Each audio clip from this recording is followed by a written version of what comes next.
Hello दोस्तों, स्वागत है आप सभी का एक बार फिर से आपके अपने इस YouTube channel LCC solution hub में।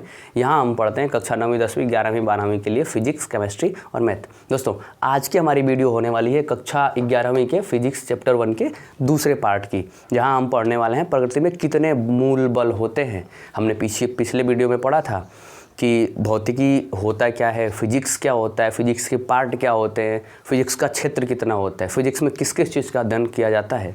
यदि अभी तक आपने उस वीडियो को नहीं देखा है तो ऊपर आई बटन पर क्लिक करके उस वीडियो को ज़रूर देखें और साथ ही साथ इस चैनल को सब्सक्राइब कर लें और नीचे दिए गए बेल आइकन को प्रेस कर लें, जिससे हमारी वीडियो की नोटिफिकेशन आपको सबसे पहले मिलती रहे और साथ ही साथ अपने दोस्तों को शेयर भी कर दें। तो चलिए दोस्तों, स्टार्ट करते हैं आज की हमारी क्लास। हमारा अगला टॉपिक है प्रकृति में मूल बल। कितने बल लगते होंगे इस पूरे प्रकृति में, नेचर में। तो पहले तो आप ये समझ लो कि ये बल क्या होता है। टॉपिक तो स्टार्ट करने वाले हैं। नेचर क्या होता है? नेचर, प्रकृति किसको बोलते हैं? जो स्वतः उत्पन्न हो वो नेचर कहलाता है, नेचर उसे कहते हैं। मूल, प्रिंसिपल, जिसका कुछ ज़्यादा ही महत्व हो, सबसे ज़्यादा महत्व जिसका होता है उसे हम मूल कहते हैं। बल क्या होता है? जल्दी से याद कर लीजिए। आप प्रेयर में कभी खड़े रहते हैं स्कूल में और आपका ही कोई साथी आता है पीछे से और आपको धक्का दे देता है। तो आप तो यहाँ खड़े हो तो आप धक्का देते हैं तो आप तो ऐसे कर लेते हो, मतलब आप अपनी स्थिति बदल लेते हो। तो बल वह कारक है जिससे वस्तु अपनी स्थिति बदल लेती है। आप सोच लो, आप ऐसा साइकिल चला रहे हो, दोस्त लोग पीछे से है और दे दिए पैर से धक्का आपको, तो आप जहाँ चल रहे हो उससे थोड़ा सा आगे बढ़ जाते हो, मतलब आप अपनी स्थिति चेंज कर लेते हो। तो बल क्या होता है? बल वह बाह्य कारक होता है जो किसी वस्तु की स्थिति को परिवर्तित कर देता है। तो क्या कह सकते हैं हम बल के बारे में? बल वह बाह्य कारक है जो वस्तु की स्थिति में परिवर्तन कर देता है। और इसी बल के बारे में हमें पढ़ना है इस लेक्चर में कि ये बल होते कितने प्रकार के हैं। दोस्तों, आज की डेट में प्रकृति में मूल 4 ही बल हैं। पहला, जिसको आप कह सकते हो गुरुत्वाकर्षण बल। दूसरा, वैद्युत स्थिति बल। तीसरा, प्रबल नाभिकीय बल। और चौथा, दुर्बल नाभिकीय बल। तो हमारा पहला टॉपिक होने वाला है गुरुत्वाकर्षण बल के बारे में।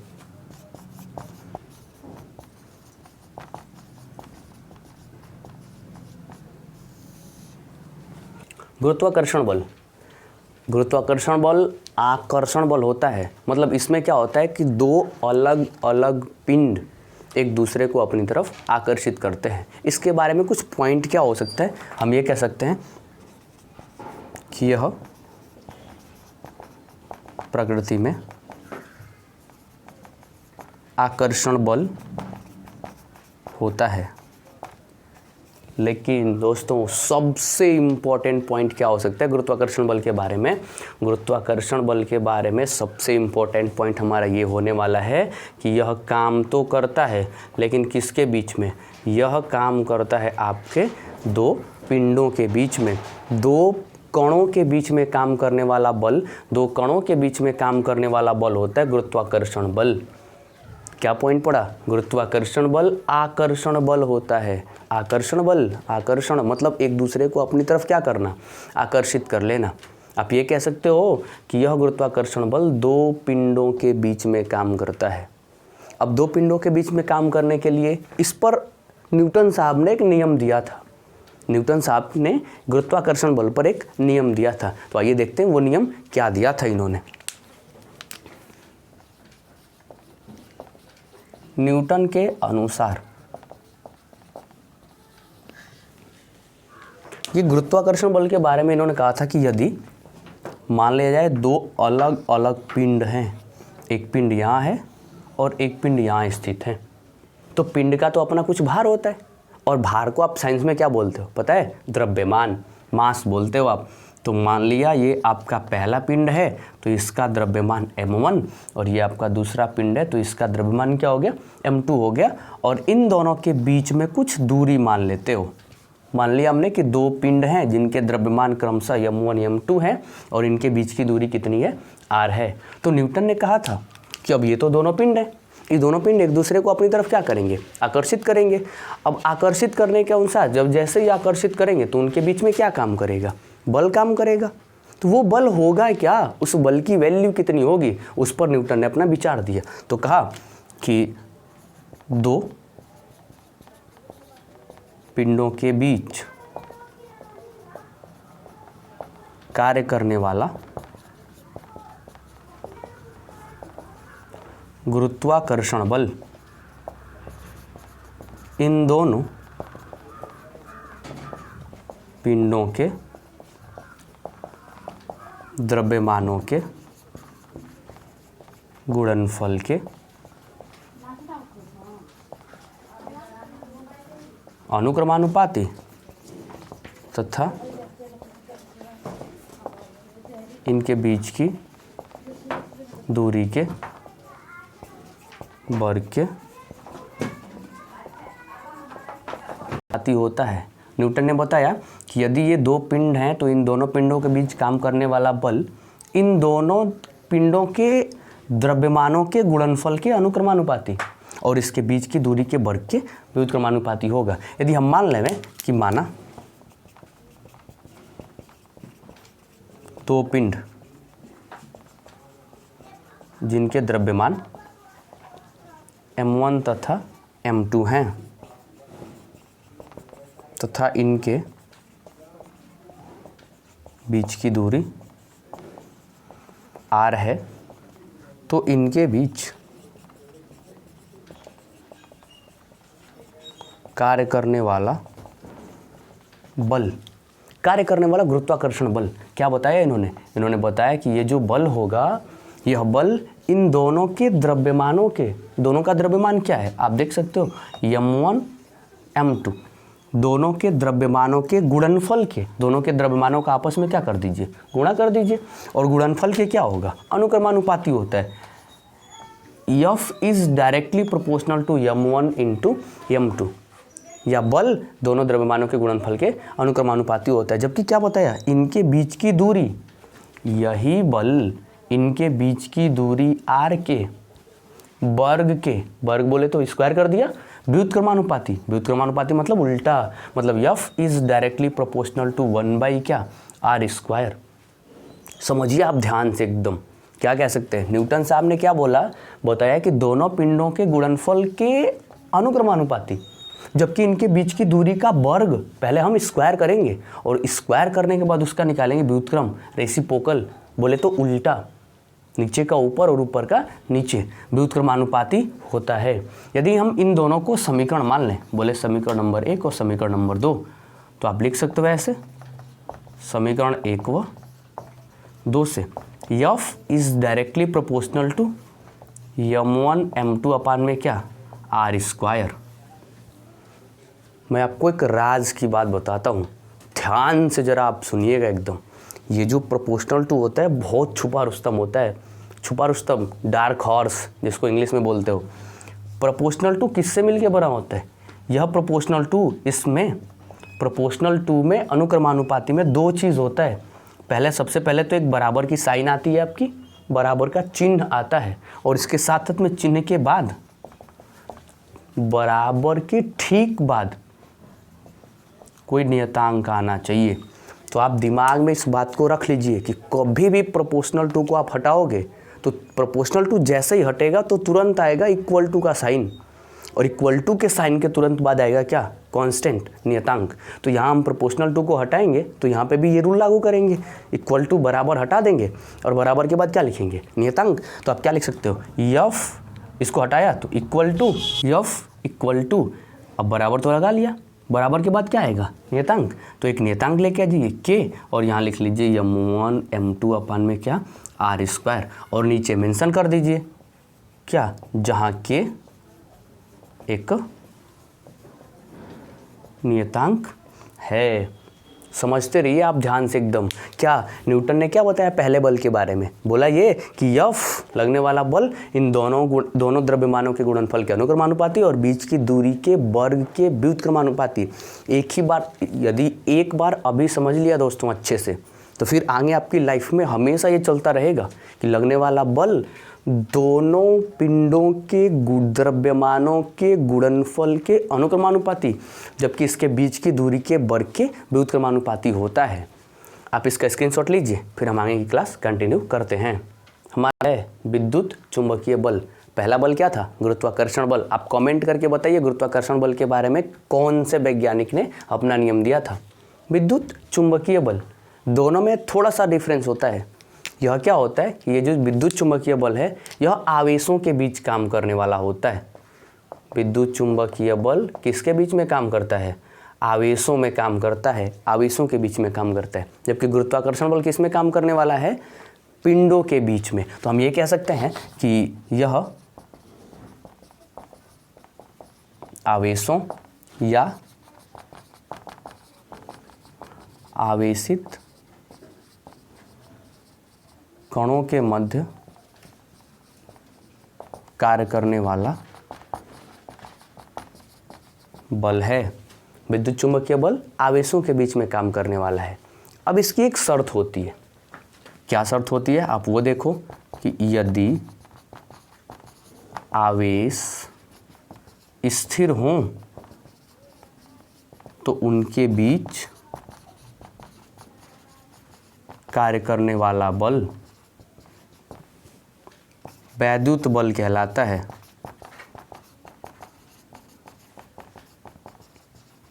आप समझिए इस पॉइंट को, क्या बताया गया? काम करेगा वैद्युत बल, बल तो काम करेगा चाहे कोई सा भी आवेश हो, लेकिन यदि आवेश हैं तो उन आवेश के बीच में बस कौन सा बल काम करेगा? विद्युत चुंबकीय बल। लेकिन लेकिन लेकिन यदि वही आवेश आपके स्थिर हो, कांस्टेंट हो, एक जगह रख दिए जाए, बस एक जगह रख दो, तो स्थिर आवेशों के बीच काम करने वाला जो बल होगा वो बोला जाएगा क्या? वैद्युत बल। याद कर लीजिए दोस्तों, स्थिर आवेशों के बीच काम करने वाला बल कहलाता है क्या? वैद्युत बल। अब आप देखो विद्युत चुंबकीय बल किसके बीच में काम करता है? आवेशों के बीच में। आवेश तो दो प्रकार के होते हैं, कौन कौन से? धनावेश और दूसरा क्या? ऋणावेश। अब आवेश तो दो प्रकार के होते हैं,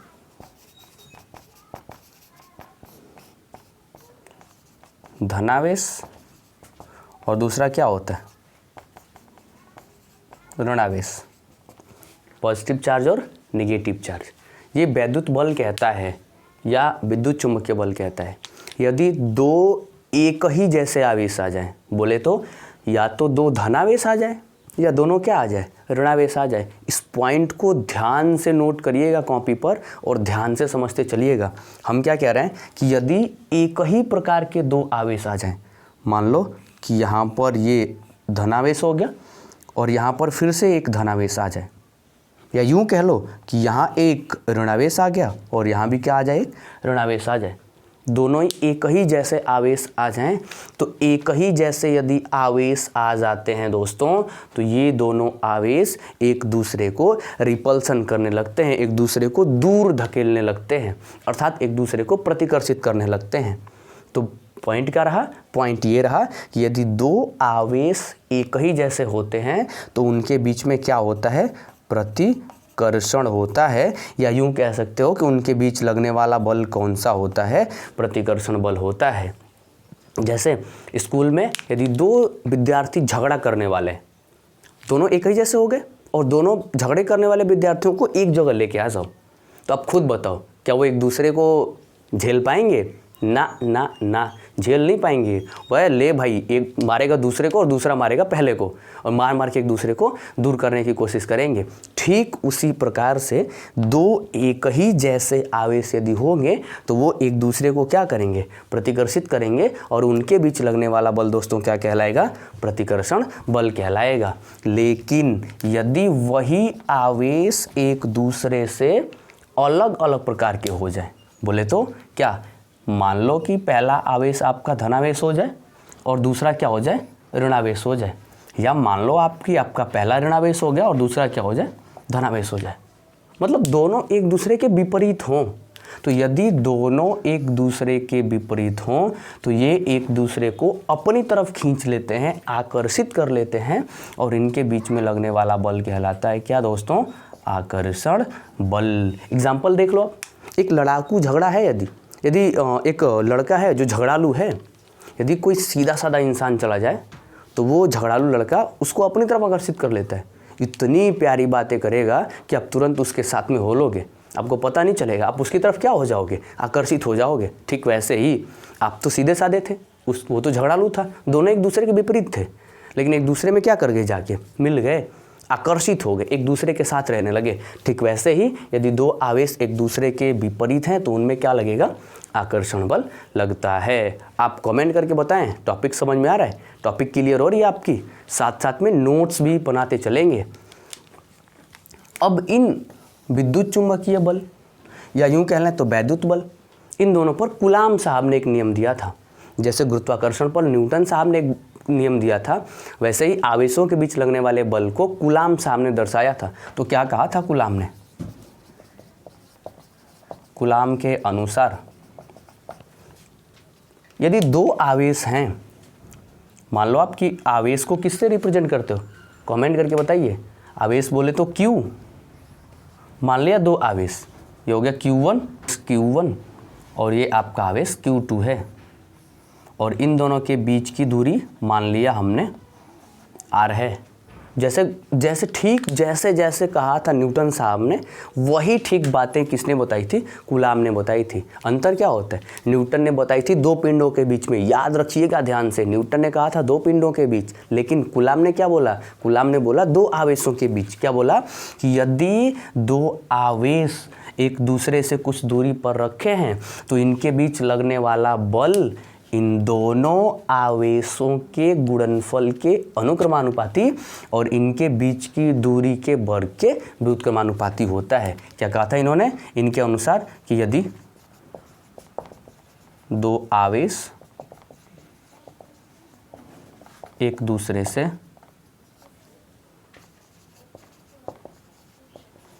कुछ दूरी पर रखे हों तो इनके बीच कार्य करने वाला आकर्षण या प्रतिकर्षण बल इन आवेशों के गुणनफल के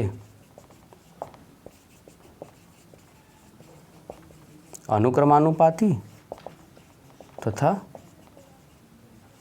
इनके बीच की दूरी के वर्ग के व्युत्क्रमानुपाती होता है। अब दोनों नियमों को ध्यान से देखेंगे। क्या कहा था इन्होंने? इन्होंने ये कहा था कि यदि इनके बीच लगने वाला बल F हो तो यह बल F इन दोनों आवेशों का गुणनफल, आवेशों का गुणनफल बोले तो Q1 गुणे क्या? Q2, दोनों आवेशों के गुणनफल के अनुक्रमानुपाती, जबकि यही बल इनके बीच की दूरी के वर्ग के, दूरी का स्क्वायर कर दिया, वर्ग के व्युत्क्रमानुपाती होता है। मतलब F is directly proportional to 1 by क्या? R square, and F is directly proportional to Q1 into Q2। दिमाग में रख लीजिए इस बात को। जैसे न्यूटन ने बोला था वैसे ही कूलाम ने कहा था कि लगने वाला बल दोनों आवेशों के गुणनफल के अनुक्रमानुपाती